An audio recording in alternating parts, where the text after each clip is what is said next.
દરેક દિવસ પહેલાં મેં અમુક બીજ વાવ્યા હતા કે અમુક વેલ હોય કે ભાઈ અપરાજિતા હોય એવા બીજ વાવ્યા હતા. હવે એનું શું થયું એ આપણે ચેક કરવાનું છે, બરાબર. જોઈએ આપણે એ છોડ કેવડા થયા અને એના શું શું ફાયદા છે હું બી તમને કહીશ. જોઈએ જો એ અહીંયા મેં વાવ્યા હતા 15 દિવસ પહેલાંનું જ.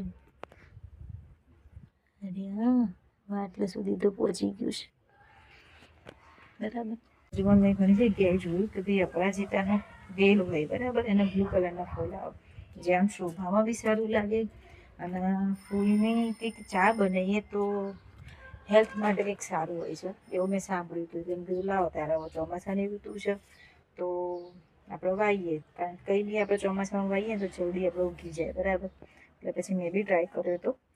તો જુઓ, એ એક આગળ વાવ્યો હતો અને એક પાછળ. ઘસીવાળો છોડ તમે જોઈ શકો છો. વેલ જે ઉપર ચડવાની હોય ને એ હવે ચાલુ થઈ જ ગયું છે. બીજું એક આ છે એ અપરાજિતાનું વેલ છે કે શું છે કંઈ ખબર નહીં, પણ આ તો પાકું એ જ છે.